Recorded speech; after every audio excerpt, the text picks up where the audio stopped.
Bonjour et bienvenue, vous écoutez Let's Talk Fitness, le podcast bilingue anglais-français par Stillness Fitness. Je suis Sébastien, votre hôte pour cet épisode.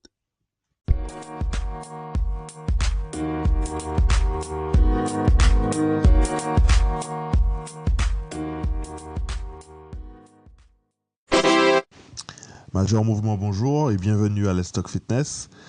Tout d'abord, merci d'avoir accepté notre invitation et peux-tu te présenter aux personnes qui nous écoutent? Je suis un masseur kinésithérapeute, mais je suis également un professeur de magnothérapie ici en France. Donc j'ai commencé une série de vidéos sur Instagram et YouTube il y a de cela quelques mois, qui avait pour objectif d'améliorer la mobilité, mais aussi de vous améliorer en tant que personne en fait. Vidéos qui sont intéressantes, je suppose, puisque grâce à elles, j'ai pu augmenter ma quantité de followers sur ces deux réseaux sociaux.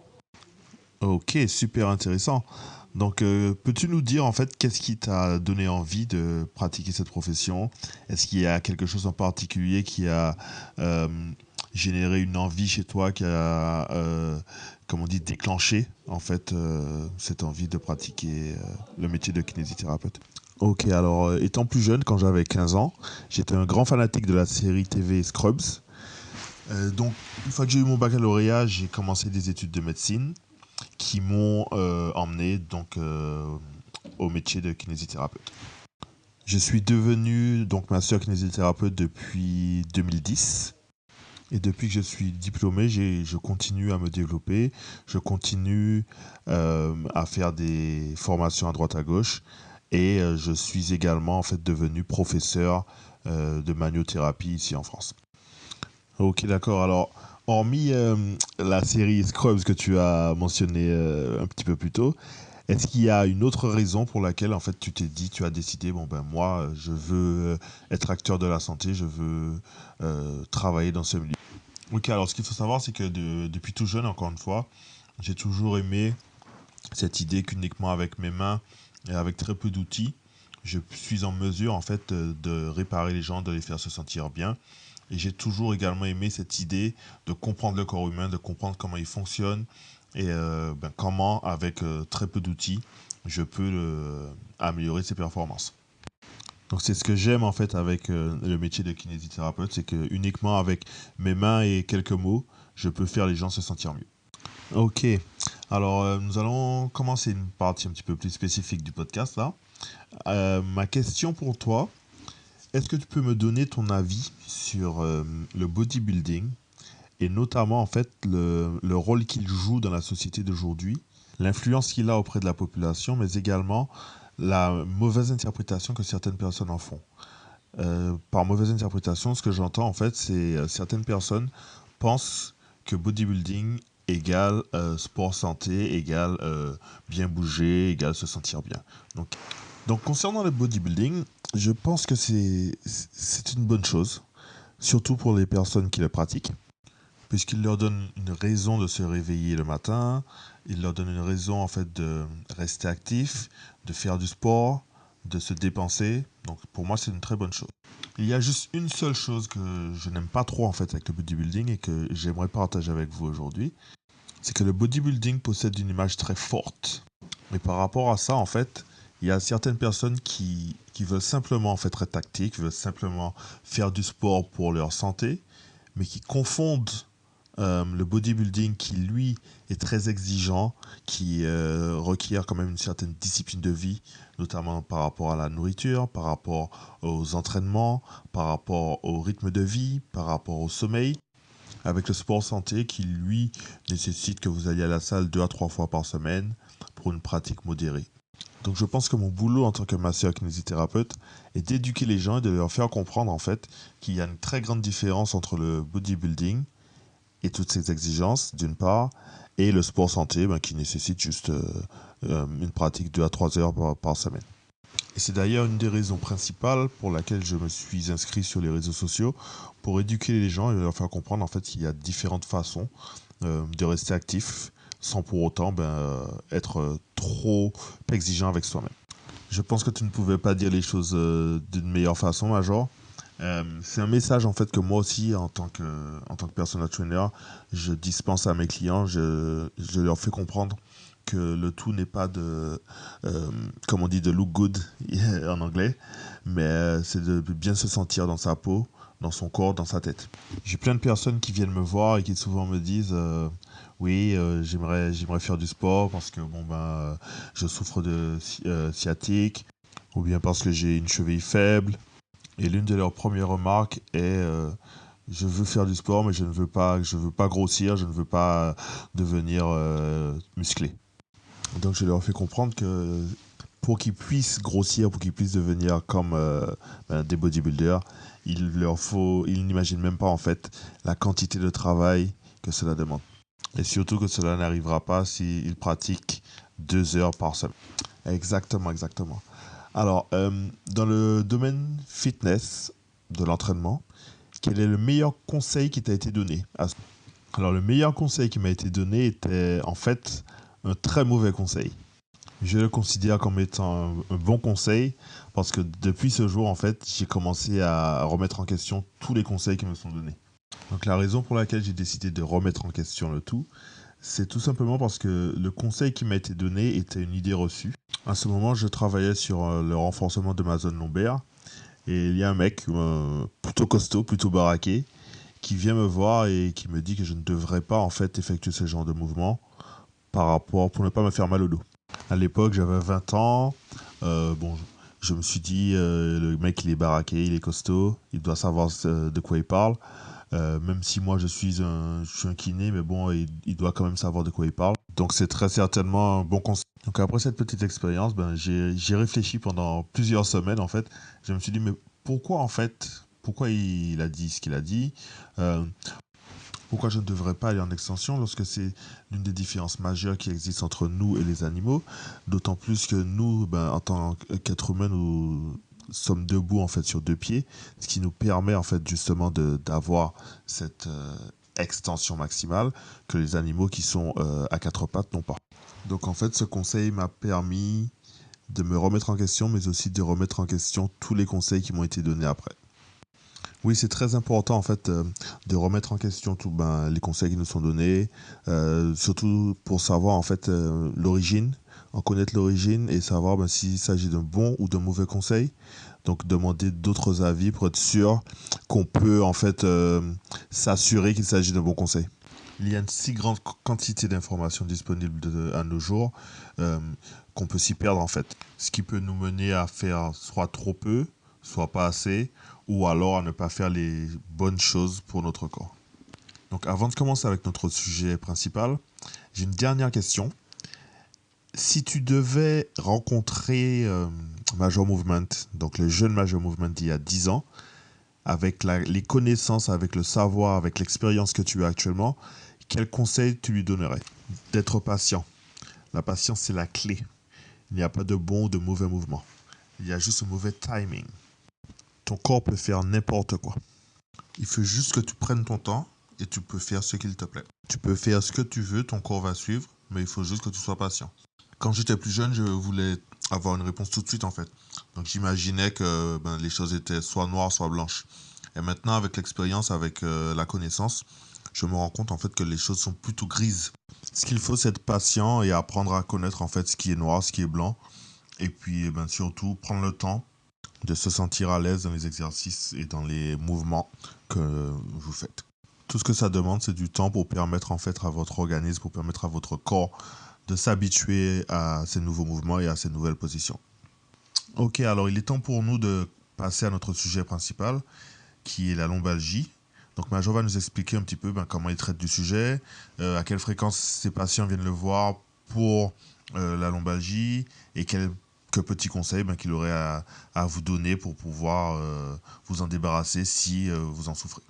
Donc ce qu'il faut savoir, c'est que la lombalgie, c'est la douleur qui se situe au bas du dos. Elle constitue l'une des raisons principales pour laquelle les gens viennent me voir. En tant que masseur kinésithérapeute, mes spécialités sont le sport et la posture. Donc en moyenne, sur une journée, j'aurai peut-être une vingtaine de patients qui viendront me voir pour une lombalgie? Donc, concernant la lombalgie, ce qu'il faut savoir, c'est que ça touche 80% des gens qui ont souffert, qui ont souffert de lombalgie. Évidemment, la lombalgie est à mettre en corrélation avec la sédentarité de nos exercices professionnels et notre volonté de faire du sport. L'être humain étant fait pour être debout, le fait de passer 8 heures par jour assis a des conséquences. Et ces conséquences, on s'aperçoit qu'en fait, on les a bien souvent diabolisées. C'est-à-dire qu'on a dit, bah voilà, le fait d'être assis vous fait que vous aurez mal au dos. Et en fait, on se rend compte aujourd'hui, par la science, que ce qui diabolise le mal de dos, c'est nos discours à nous, en tant que professionnels de santé, qui sont en permanence alarmistes. Encore aujourd'hui, je regardais une vidéo hier d'un coach sportif qui prétend être spécialisé dans la santé et qui explique comment ramasser une charge au sol. Et pour expliquer comment ramasser une charge au sol, il explique que notre dos est faible, que ça exerce énormément de pression au niveau du dos, qu'on a nos disques qui sont fragiles, qu'en faisant ça, on va se faire mal. En 1 minute, il arrive à donner 4 versions extrêmement douloureuses au niveau du dos uniquement avec ces messages. Et en fait, ce dont on se rend compte et ce qui est passionnant au cours des études d'aujourd'hui, c'est que bien souvent, les gens ont mal au dos parce qu'ils perdent confiance dans leur capacité du dos, ils perdent leur capacité à comprendre comment leur dos fonctionne et c'est probablement pour ça qu'ils utilisent mal leur dos. Aujourd'hui, on se rend compte que notamment une des causes majeures qu'on imaginait à une époque comme étant une des causes majeures du lumbago, c'était la hernie discale. Eh bien, on se rend compte aujourd'hui que quand on passe des scanners ou des IRM sur des gens qui ont mal au dos et sur d'autres qui n'ont pas mal au dos, eh bien, on se rend compte qu'il y a la même proportion de gens qui ont mal au dos, qui ont une hernie discale, et des gens qui n'ont pas mal au dos, qui ont la même hernie discale. Et donc, ça nous permet en fait d'exclure que la hernie discale est la cause du mal de dos. Le mal de dos, aujourd'hui, on est capable de dire qu'il est d'origine plurale. Il a plusieurs origines. La hernie discale peut être un facteur de cause aggravant, au même titre que le stress, que le manque de sommeil, que l'alimentation, qu'une mauvaise posture, mais ce n'est pas une seule chose qu'il faut mettre en cause. Et donc, par rapport au mal de dos, notre job à nous, en tant que professionnels de santé, c'est justement d'établir tout l'éventail de ces causes et d'essayer de les améliorer une par une. Donc, d'améliorer un petit peu la posture, de savoir que si on a une hernie discale, ok, dans quel cas est-ce qu'elle est grave, dans quel cas est-ce qu'elle n'est pas grave. Si elle n'est pas grave, de dire aux personnes, ok, elle n'est pas grave et le pronostic est bon.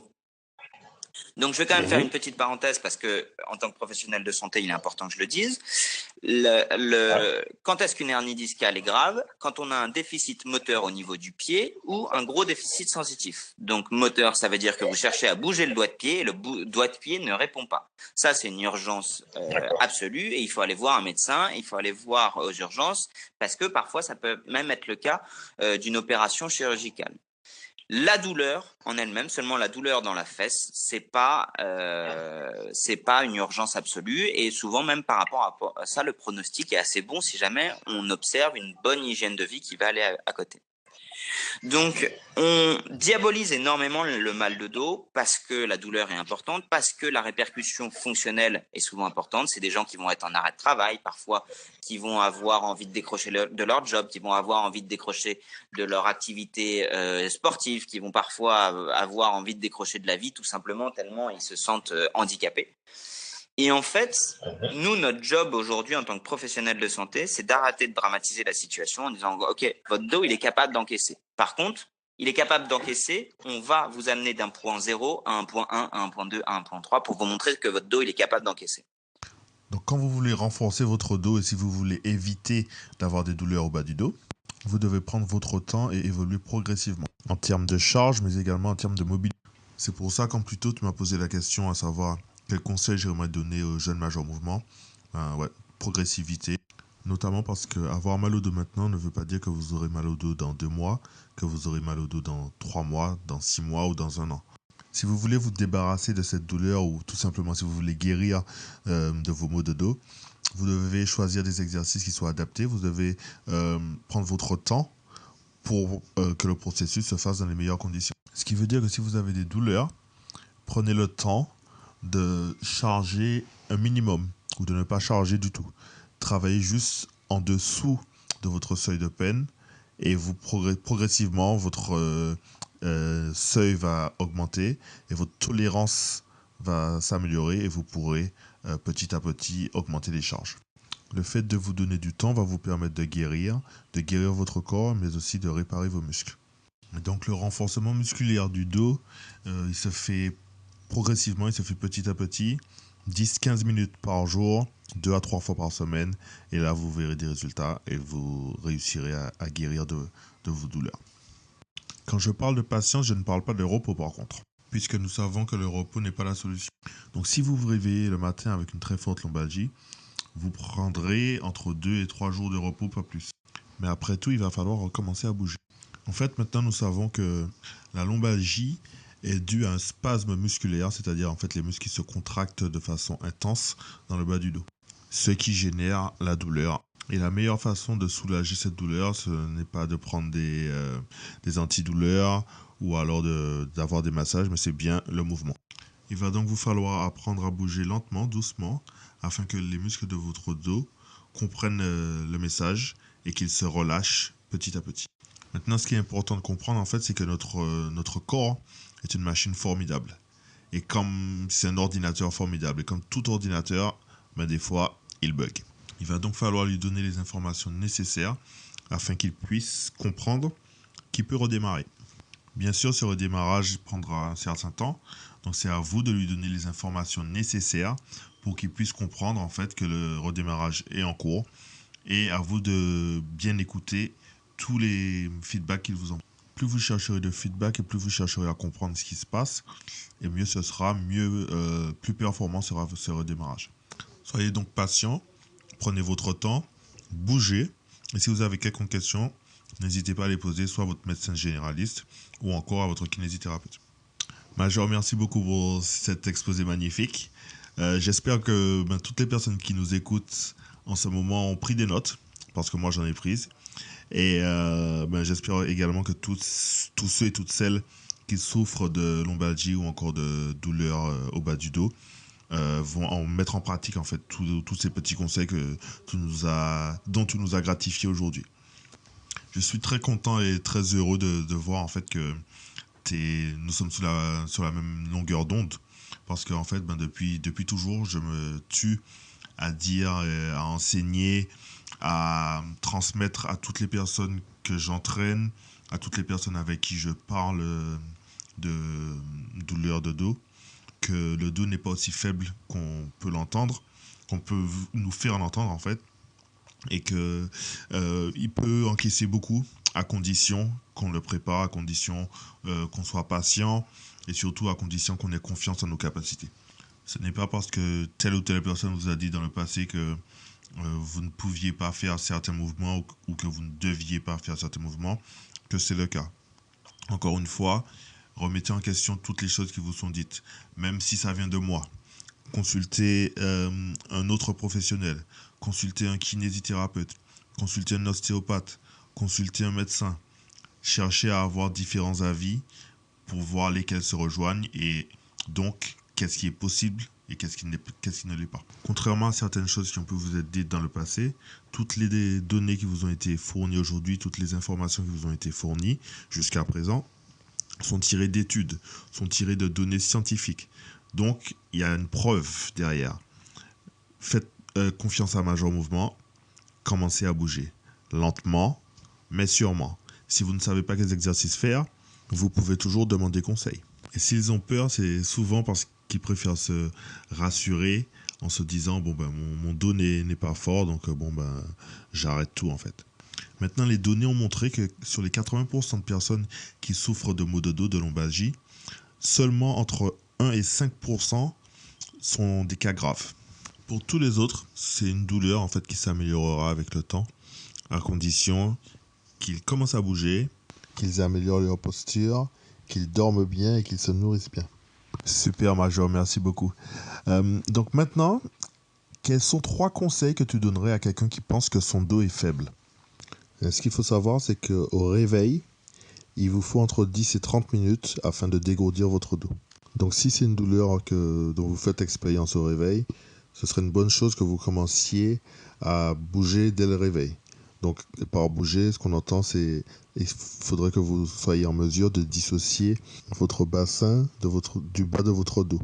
Il faut aussi que vous commenciez à vous étirer, à étirer votre psoas, vos abdominaux, votre ceinture abdominale, le bas du dos, votre piriformis, c'est-à-dire muscle glutéal, muscle du fessier. vos ischio-jambiers ainsi que vos quadriceps. C'est un bon premier conseil que je donnerais. Maintenant, deuxième conseil, avant d'utiliser une charge extérieure pour réaliser un mouvement, vous devriez être en mesure de réaliser ce même mouvement sans charge. C'est-à-dire, avant de faire un soulevé de terre, par exemple, vous devriez être en mesure de réaliser le mouvement sans charge. Avant de faire un squat, vous devriez être en mesure de réaliser le mouvement dans toute son amplitude, sans charge également. Si vous n'êtes pas en mesure de le faire, travaillez sur votre mobilité. Et à chaque fois que vous souhaitez commencer à utiliser des charges, vérifiez votre mobilité. Vérifiez que vous êtes en mesure de réaliser le mouvement dans toute son amplitude. Maintenant, troisième conseil, de travailler sur votre mobilité. Et surtout d'en être conscient à tout moment de votre vie. C'est-à-dire quand vous faites la vaisselle, quand vous enlevez vos vêtements de votre lave-linge, quand vous jouez avec vos enfants. Peu importe le mouvement que vous effectuez, soyez conscient de votre mobilité. Et surtout, soyez conscient de la position de votre dos, peu importe le mouvement que vous réalisez. Et tout ceci vous permettra d'améliorer votre mobilité en fait. Ok, merci beaucoup. Alors Major, as-tu quelque chose à rajouter ? Non, rien à rajouter, si ce n'est que vous, les anglophones, vous avez un avantage considérable par rapport à nous les francophones, puisque vous avez beaucoup de personnes qui font un très beau boulot, mais qui dispensent les informations en anglais. Et toi, Seb, tu es l'un d'entre eux. C'est pourquoi je vous invite à le suivre si vous ne le suivez pas encore, ou encore à continuer à le suivre, parce qu'il fait un boulot qui est très intéressant. C'est un très bon gars et j'aime le fait qu'il remette en question la biomécanique humaine dans ses posts, parce qu'il questionne en fait tout ce qu'il poste. Ce serait mon dernier conseil pour aujourd'hui. Merci beaucoup Major. Ça fait un plaisir de te recevoir aujourd'hui dans Let's Talk Fitness et j'espère à très bientôt. Merci à toi Seb. Donc Major a mentionné en fait toutes les personnes qui font un travail remarquable dans la langue anglaise. Mais je tiens à préciser que lui, il est l'un des nôtres. Je le considère comme étant l'un des nôtres puisqu'il fait le même travail, mais dans la langue française. Donc pour tous ceux et toutes celles qui ne comprennent pas l'anglais ou qui ont des difficultés avec des termes qui peuvent être un petit peu techniques, je vous invite fortement à le suivre sur les réseaux sociaux. Donc Major Mouvement, comme ça se prononce, sur Instagram et YouTube. Ne vous inquiétez pas, je mettrai les liens pour ces réseaux sociaux dans la description du podcast. J'espère que vous avez passé un bon moment avec nous et je vous dis à très bientôt dans Let's Talk Fitness. Bye bye. Oh, thank you.